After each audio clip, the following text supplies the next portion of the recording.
சிரவணம் டிவி நேயர்கள் அனைவருக்கும் வணக்கம். நான் உங்கள் ஜோதிடன் ராஜநாடி காப்பா. இந்த சேனல்ல ஜோதிடம் மற்றும் ஆன்மீகம் சார்ந்த பல தகவல்களை பார்த்துட்டு வரோம். அதன் தொடர்ச்சியாக இன்று நாம் பார்க்கக்கூடிய தலைப்பு பேசிக்கான அடிப்படையான ஜோதிடம் என்பது என்ன, அல்லது ஜோதிடத்தை வைத்து நம்ம இங்க என்னெல்லாம் புரிஞ்சுக்க முடியும். இந்த பரிகாரம்ங்கிறாங்களே, கோயிலுக்கு போகணுங்கிறாங்களே, இதுக்கும் ஜோசியத்துக்கும் தொடர்பு இருக்கா அப்படிங்கிற தகவல்களை ரொம்ப அடிப்படையா பார்ப்போம். அடுத்தடுத்த வீடியோக்குள்ள இன்னும் நிறைய தகவல்களை நம்ம டீட்டெயிலா பார்ப்போம். இன்றைய நாம் பார்க்கக்கூடிய தலைப்பு இந்த ஜோதிடம் என்பது எதற்காக பயன்படுகிறது, எதை வைத்து இந்த ஜோதிடம் பார்க்கப்படுகிறது. அப்ப ஒரு ஜோதிடம் என்றாலே அஸ்ட்ராலஜின்னு இங்கிலீஷ்ல சொல்றாங்க, ஜோதிடம் அப்படின்னு சமஸ்கிருதத்தை சொல்றாங்க. இதுக்கு தமிழ் பெயர் வந்து நாடி. அப்ப ஜோதிடம் என்பது ஒரு மனிதனுடைய வாழ்க்கையில் ஒவ்வொரு காலத்திலும் அவன் எதை அனுபவிப்பான், அவன் இந்த பிறப்பில் எதை அனுபவிக்க பிறந்திருக்கிறான், அவனுடைய வாழ்க்கை முழுவதும் நடக்கக்கூடிய நன்மை மற்றும் தீமைகள் என்ன, அவன் எந்த அளவுக்கு போவான், எந்த அளவுக்கு இறங்குவான், எந்த அளவுல பிரச்சனை சந்திப்பான், என்னென்ன பிரச்சனை அவனுடைய வாழ்க்கையில இருக்கும். எல்லாருக்குமே இப்ப நிறைய பேருக்கு ஜோசியம் அப்படிங்கிறது நம்பிக்கை இல்லாம இருக்கலாம், தப்பு இல்லை, அது அவங்களுடைய நம்பிக்கை. ஆனாலும் கூட என்ன முயற்சி எடுத்தாலும் கூட, ஒவ்வொரு மனிதனும் சமமான முயற்சி எடுத்தாலும் கூட சிலர் மட்டும் என்ன ஆகலாம், டெவலப் ஆகலாம், சிலர்னால டெவலப் ஆக முடியும். இந்த கோழிகள்ல பிராய்லர் கோழி, இந்த மக்காச்சோளம், இது மாதிரி விஷயங்கள்லாம் பாத்தீங்கன்னா எப்படி டெவலப் பண்றாங்கன்னா, ஒரு 1000 கோழிகள்ல முரட்டு கோழியா தேர்ந்தெடுப்பாங்க. அந்த கோழிய இதே மாதிரி ஒரு 500 கோழி தேர்ந்தெடுத்து அதெல்லாம் வந்து மேட் பண்ண விட்டுட்டு அதுலயும் ஒரு நல்ல முரட்டுத்தனமான கோழியை திருப்பி செலக்ட் பண்ணுவாங்க. இது மாதிரி ஒரு 1000 தடவை செலக்ட் பண்ணி எடுத்து கடைசியா ஒரு பெரிய முரட்டு கோழியா வர்றது அதுக்கு வந்து ஃபுட்டுகளை கொடுத்து நம்மளுக்கு தேவையான ஒரு பொருள் எடுக்கிறாங்க. அப்ப கோழிகள்ல எப்படி பார்த்தாலும் விகிதாச்சாரத்துல பாக்குறப்ப சரி, அதை பாக்குறப்ப அந்த அமைப்புகள்ல ஏதோ ஒரு கோழி நல்லா பிரைட்டா இருக்கு, ஒரு கோழி டல்லா இருக்கு, ஒரு கோழி நோஞ்சா கோழியா இருக்கு, ஒரு கோழி நல்லா திடகாத்தமா இருக்கு. இது மாதிரி மனிதர்களையும் ஒரே தீவனத்தை போட்டு வளர்த்தாலும் அந்த கோழி மட்டும் ஏன் பெருசாச்சுன்ற கேள்வி உங்களுக்கும் தெரியாது, எனக்கும் தெரியாது. அது வந்து இயற்கை. அதுபோல நம்ம மனிதர்கள்ல எந்த அளவுக்கு சமமாக முயற்சி செஞ்சு உடைச்சாலும், ஆனா ஒருத்தர் மட்டும் சூப்பரா வர, இன்னொருத்தர் சூப்பரா வரதில்ல. உடைச்சுக்கிட்டே இருந்தா காசு வரும்னு சொல்றாங்க. நிறைய போய் பாருங்க, வண்டியில இருக்கிறவங்க, ஆட்டோ ஓட்டுறவங்க, லாரி ஓட்டுறவங்க எல்லாம் கடுமையா உழைக்கிறாங்க. நிறைய பேருக்கு லாரி ஓட்டுறவங்க குலுங்கி ஹெர்னியா தான் வந்துருது. கடைசியில பார்த்தோம்னா எல்லாம் சரக்கு இறக்கு, சாப்பாடு, பிரியாணி, முட்டை, ஆம்லெட்னு சொல்லி சாப்பிட்டது போக வீட்டுல மிஞ்சது மாசத்துக்கு 10,000 15,000. அது குடும்ப செலவுக்கும் மருத்துவ செலவுக்கும் பத்தல. ஆனா அதே லாரி டிரைவர் வீட்டுல உட்காந்து சாப்பிட்டுட்டே இருக்கிறாரு. அவருக்கு மட்டும் என்ன ஆகுது, மாசத்துக்கு 1 லட்ச ரூபாய் லாரிக்கு மிஞ்சதுன்றப்ப இவங்க 2 பேருக்கு என்ன வித்தியாசம் வந்துச்சு அப்படி? இப்ப நிறைய பேரை வந்து என்ன உழைக்க கூடாதுன்னு பிடிச்சு இழுத்து வச்சு கட்டியா போட்டிருக்காங்க, நீ இந்த வேலைக்கு போக கூடாது. இப்ப கலெக்டருக்கு ஒருத்தர் படிச்சிருக்காரு, நீங்க ஏன் கலெக்டர் ஆகல, உங்களை யாரும் படிக்க கூடாது கட்டி வச்சு அடிச்சாங்க சின்ன வயசுல? இல்ல, அவங்க பிராப்தம், அதுதான் விதின்னு சொல்றாங்க. அப்ப இந்த விதி சொல்லி வச்சது போலவே ஒருத்தன் எவ்வளவு கஷ்டப்பட்டு மேல வந்தாலும் அவனை வளரவே விடுறதில்ல. ஒருத்தர் சும்மாவே இருந்தாலும் அவனுடைய விதி நல்லா இருக்குன்னா வளர்ந்துடுறான்.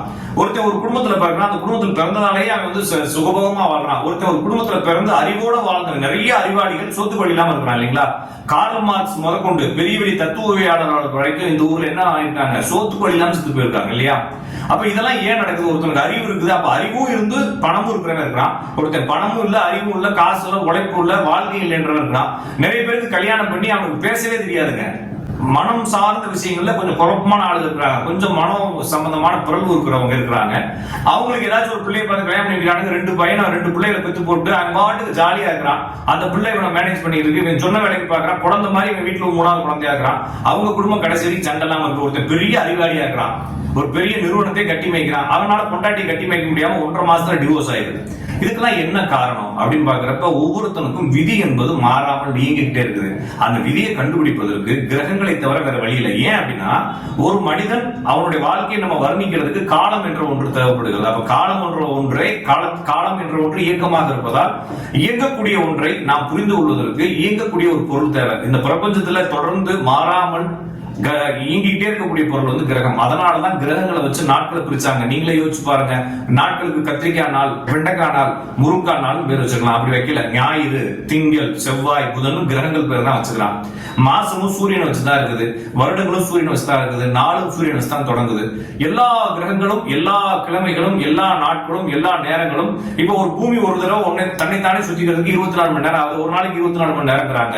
ஒரு சூரியனும் சந்திரனும் இணைஞ்சு சுத்தி வரப்ப இதுக்குள்ள ஏற்படக்கூடிய மாற்றங்கள் 30 திதிகள் ஏற்படுது ஒரு சுழற்சிக்கு. அது 30 தினங்கள் மாதத்திற்கு. திங்களுக்கு 30 தினங்கள் பிரிச்சாங்க.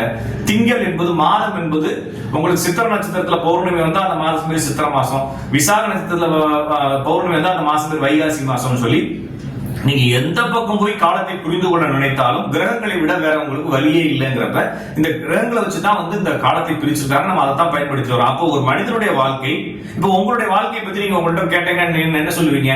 1992 பிறந்தேன், 98ல வேலைக்கு ஸ்கூலுக்கு போனேன், 2002ல வேலை கிடைச்சிச்சு, 2006ல கல்யாணம் பண்ணேன்னு சொல்லுவீங்க. அப்ப ஆரம்பத்துல உங்களுடைய வாழ்க்கையை நீங்க வர்ணிப்பதற்கும் அந்த காலங்கள் தேவைப்படுகிறது.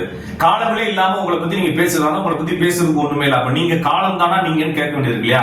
அப்ப எல்லாமே காலத்துக்கு இருப்பதால் இந்த காலத்தை கணிக்க தெரிந்தால், காலத்தை அளவிட தெரிந்தால் ஒரு மனிதனுடைய வாழ்க்கை எப்படி போகுன்றதை ஈஸியா புரிஞ்சுக்கலாம். அப்ப ஒரு ஜாதகத்தில் நம்ம புரிஞ்சுக்க வேண்டியது என்னன்னா, அதுல இருக்கக்கூடிய கிரகங்கள் மாறி மாறி உட்கார்ந்து காலத்தை குறிப்பிடுகிறது. அப்ப ஒரு ஜாதகத்தில் இருக்கக்கூடிய கிரகங்கள் வேற ஒண்ணும் இல்ல, உங்க வாழ்க்கையை வர்ணிப்பதற்காக புரிஞ்சு கொள்ள வேண்டியிருக்குது. இது ஒரு லாங்குவேஜ் தான். அப்ப எப்படி ஒரு ஒரு மனிதனுடைய வாழ்க்கையில உதாரணத்துக்கு ஒரு கிளி ஜோசிக்காரர்கிட்ட போறீங்க, அவர்கிட்ட போனே உங்க வாழ்க்கையை பத்தி தெரிஞ்சுக்கிறதுக்கு அவர் என்ன செய்யறாரு, ஏதாச்சும் ஒரு கிளியை வெளியே விட்டு அந்த கிளி ஏதாச்சும் ஒரு அட்டை எடுக்க சொல்றாரு. அந்த அட்டை எடுத்தோடனே அந்த அட்டைக்குள்ள என்ன இருக்கு அதை படிக்கிறாரு, படிச்சு உங்களுக்கு சொல்றாரு. அப்ப ஜோசியமும் இதே தான். அப்ப என்னன்னா நாங்க என்ன செய்யறோம், 9 கிரகங்களை ஒரு கட்டத்துக்குள்ள சுத்துறோம். அது என்னன்னா நம்ம பூமியை சுத்தி இருக்கக்கூடிய பிரபஞ்சத்தை 12 பிரிக்கிறோம். ஏன் 12 பிரிக்கிறோம்னா, ஒரு ஆண்டு, அதாவது பூமி சூரியனை சுத்தி வரக்கூடிய ஒரு தடவை சுத்தி வரதுக்குள்ள சந்திரன் 12 தடவை பௌர்ணமி அடைஞ்சிருது. எனவே ஒரு மாசத்தை 12 பௌர்ணமியா பிரிச்சுக்கிறாங்க, ஒரு வருஷத்தை 12 மாசமா பிரிச்சுக்கிறாங்க, 12 பௌர்ணமி, அவ்வளவுதானே தவிர. அப்ப 12 கட்டங்கள் என்பது 12 மாதங்கள் தான். அப்ப இந்த 12 மாதங்களையும் பூமியை சுத்தி இருக்கக்கூடிய கிரகங்கள் எங்க பிளேஸ்மெண்ட் ஆயிருக்கு இந்த நபர் பிறக்கும் பொழுது. அப்ப இந்த நபர் பிறக்கும் பொழுது இந்த இடத்துல இது இருக்கு, இந்த இடத்துல இருக்கு, இந்த இடத்துல இது இருக்குன்றப்ப இதற்கு முன்னால் இந்த இடத்துல இது இருக்கிறவன் என்ன மாதிரி வாழ்ந்தான் அப்படின்னு பாக்குறப்ப, இப்ப ஒரு உதாரணத்துக்கு குருவும் சனியும் சேர்ந்து ஒரு கட்டத்துல இருக்கிறவன் ஒருத்தனுடைய வாழ்க்கையை நம்ம எடுக்கிறோம். அதே மாதிரி அடுத்து ஒரு 20 வருஷம் கழிச்சு குருவும் சனியும் சேர்ந்தவன் ஒருத்தன் பிறக்கிறான், அவனுடைய வாழ்க்கை எடுக்கிறோம். இந்த குரு சனி இணைவுக்காக ஒரு பொது பலன் சொன்னோம்னா 2 பேருக்கும் பொதுவாகவே பொருந்தது. ஒரு 1000 வருஷத்துக்கு முன்னால பிறந்தவன் குரு சனி இருக்க பிறந்தவனுடைய வாழ்க்கை பிடிச்சாலும் அப்படியே தான் இருக்கு. அப்படிங்கிறப்ப குரு சனி சேர்ந்துட்டா இந்த பலன் தான் அவனுக்கு நடக்குதுன்றப்ப, அவன் பிறக்கும் பொழுது இருக்கக்கூடிய குரு சனி இணைவு அவன் கடைசி வரைக்கும் சாகக்கூடிய வரைக்கும் அவனுடைய வாழ்க்கையில் இது பிரதிபலிச்சுட்டே இருக்குன்றப்ப, அப்ப இதுக்குள்ள கூடிய ஒற்றுமையை முன்னோர்களோ இல்லைன்னா நாங்களோ ஜோசிகாரங்களோ புரிஞ்சுக்கிறாங்க. அந்த டேட்டாவெல்லாம் எடுத்து வச்சுக்கிட்டு இது கண்ணை மூடினோடனே உள்ள இருந்து ஆவி வருது, மெய்ப்பொருள் வருது, இந்த மாதிரி பொய்கள்லாம் இல்ல. இது ஒரு கால்குலேஷன். அப்ப இந்த கிரகமும் சேர்ந்திருந்தா, இந்த கிரகம் இந்த ராசியில உட்கார்ந்து இருந்தா இப்படித்தான் நடக்குது. உதாரணத்துக்கு சித்திரை மாசம் பிறந்தவங்களுடைய அப்பாக்கள் சரியா வாழ்றது இல்ல, அப்பாவோட அவங்க சரியா இணக்கமாகிறது இல்ல, நிறைய பேருக்கு அப்பாவே இருக்கிறது இல்ல. அப்ப சித்திரை மாசம் என்பது மேசராசியில் சூரியன் இருக்கக்கூடிய மாதம். அப்ப மேசராசியில் சூரியன் உச்சம் அடைகிறது. அப்போ ஒரு ஜாதகத்தில் சூரியன் உச்சம் அடைந்தால் அவங்க அப்பாவுடைய அன்பு கிடைக்கிறது இல்லை என்றது விதி. அப்ப எல்லாத்துக்கும் இதுவே பொருந்தி போகுதுன்றதுனால என்ன செய்யறோம், கண்டிப்பாக இது எல்லாருக்கும் பலனாகவே மாறுகிறப்ப, அப்போ ஒரு சின்ன குழந்தை வருது, ஒரு சின்ன பையன் வரா, புதுசா ஜாதகம் பார்க்கறதுக்கு ஒருத்தர் வராரு, அவர் ஜாதகத்தை இருக்கிறோம், மேசராசியில சூரியன் இருக்கு சார், உங்களுக்கு அப்பாவுடைய அன்பு கிடைக்கலையா சார்? ஆமா சார், அப்படியே சொல்றீங்களா சார் அப்படின்னா, அப்ப என்னன்னா இங்கு ஒவ்வொரு கிரகங்களும் ஒவ்வொரு ராசிகளில் உட்காரும் போது சில தனித்துவத்தை அடைகிறது. அப்ப நான் சொல்றது புரிஞ்சுதுன்னா, ஒரு ஜாதக திறந்தோடனே ஒவ்வொரு கிரகங்களும் எப்படி பிளேஸ்மெண்ட் ஆயிருக்கு, அந்த பிளேஸ்மெண்ட்னால கிடைக்கக்கூடிய தனித்துவம் என்ன, அந்த ஒவ்வொரு கிரகங்களும் யார் யாரோட சேர்ந்து இருக்குது, அப்படி சேர்றதுனால நடக்கக்கூடிய பலன்கள் என்ன, இந்த அடிப்படையில நம்ம என்ன செய்யறோம், அந்த ஜாதகருடைய வாழ்க்கை இப்படித்தான் இருக்கும் அப்படிங்கறத நம்ம என்ன பண்றோம், ஒரு முடிவுக்கு கொண்டு வரோம். அதற்கு அடுத்து இந்த ஜாதகம் ஒவ்வொரு காலத்திலும் எப்படி நடக்கும் தெரிஞ்சுக்கிறதுக்கு ஒவ்வொரு வருஷத்துல, இந்த வருஷம் சனி பயிற்சியாவது ராகு கேது பயிற்சியாவது சொல்றாங்கன்னா, இது மாதிரி வருடம் ஃபுல்லா ஏதாச்சும் மாறிட்டே இருக்கு ஒவ்வொரு வருடமும். அப்ப மாறக்கூடிய கிரகங்கள் இந்த ஜாதகத்துல எப்படி இம்பாக்டை ஏற்படுத்துது அப்படிங்கிற அடிப்படையில மொத்தம் 3 தான். அப்ப கிரகங்கள் அமர்ந்த நிலை, அடுத்த கிரகங்கள் சேர்ந்த நிலை, அடுத்த கிரகங்கள் நகரக்கூடிய நிலை, இந்த 3ஐ வைத்து ஒரு மனிதனுடைய வாழ்க்கையில் அடுத்தடுத்து என்ன நடக்கும், இவர் சாகுற வரைக்கும் என்ன நடக்கும், இவருக்கு அடுத்தடுத்து 2வது வருஷம் நடக்கும், 3வது வருஷம் நடக்கும், 10வது வயசுல நடக்கும், 20 வயசுல என்ன நடக்கும்ன்றதெல்லாம் ஒரு அனுமானம் பண்றதுதான் இந்த அனுமானத்துறை பேர் தான் ஜோசியம். அப்ப உங்களுடைய ஜாதகத்தையும் நீங்க ஜோசியத்தை கொண்டு போகும்போது அதைத்தான் செய்யறாரு. அப்ப நீங்களும் கத்துக்க முடியுமான, எளிதா கத்துக்க முடியும். இந்த சேனலை தொடர்ந்து பார்த்துட்டு வாங்க. ஒரு 10-15 வீடியோக்குள்ள உங்களுக்கு ஜோசியத்தை உங்களுடைய ஜாதகம் நீங்களே பார்க்கறதுக்கு நான் சொல்லித்தரேன்.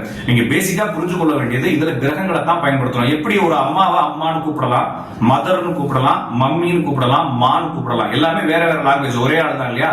அப்ப ஜோசியத்துக்குள்ள வரும்போது அம்மாவை சந்திரன் கூப்பிடணும், இவ்வளவுதான்.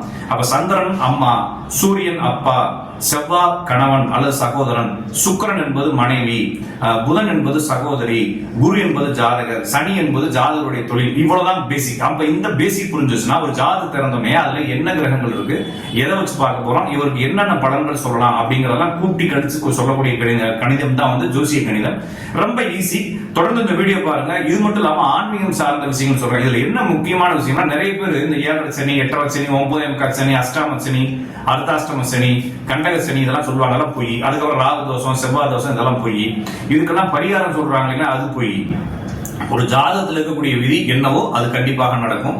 அதை எப்படி தெரிஞ்சுக்கிட்டு அதுக்கு தகுந்த மாதிரி ஒரு வாழ்க்கையை வடிவமைச்சு உங்களுக்கு ஒரு 15,000 ரூபாய் தான் சேலரின்றது உங்களுக்கு புரிஞ்சிருச்சுன்னா நீங்க என்ன செய்வீங்கன்னா உங்களுடைய திட்டங்களை எல்லாம், உங்களுடைய உணவு, ப்ரொவிஷன், அப்புறமா உங்களுடைய மருத்துவ செலவு எல்லாத்தையும் என்ன செஞ்சுருவீங்க, அப்படியே கண்ட்ரோல் கொண்டு வந்து அதுக்குள்ளே குடும்பம் நடத்துவீங்க.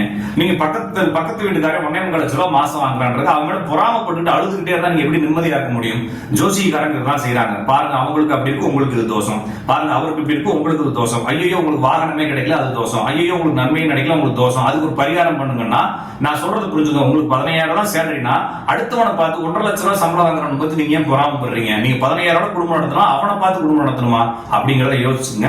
அடுத்தடுத்த வீடியோக்குள்ள இன்னும் தெளிவாக நான் வந்து உங்களுக்கு அடிப்படை புரிதலுக்காக முதல் வீடியோ போட்டிருக்கோம். அடுத்தடுத்த வீடியோ ரொம்ப கிளியரா, ரொம்ப சின்ன சின்ன விஷயங்களை ஏன் இப்படி நடக்குது, ஒருத்தருக்கு ஏன் 2 கல்யாணம் நடக்குது, ஒருத்தர் ஏன் ஒருத்தவங்களை கூட்டு ஓடி போயிடுறாரு, யாருக்கு 2 பிள்ளை பிறகுது, யாருக்கு பிள்ளையே பிறக்காம போயிருது, யாருடைய அப்பாவுக்கு 2 திருமணம், யாருடைய அம்மா வந்து இறந்துடுறாங்க, யாரு லவ் பண்ணி அந்த லவ்வர் வந்து ஃப்ரெண்டே கல்யாணம் பண்ணிக்கிறது யாருன்னு சொல்லி நிறைய சொல்லுவதாக நிறைய கேஸ் இருக்கு. இந்த எல்லாத்தையுமே ஏன் ஜாதகத்தில் இந்த கிரகம் இருந்தால் இது நடக்கிறது என்ற தகவலுடன் அடுத்தடுத்த வீடியோக்களில் பார்க்கலாம். உங்களை சந்திக்கும் வரை உங்களிடம் விடைபெறுவது உங்கள் அன்பு ஜோதிடன் ராஜநாடி காப்பா.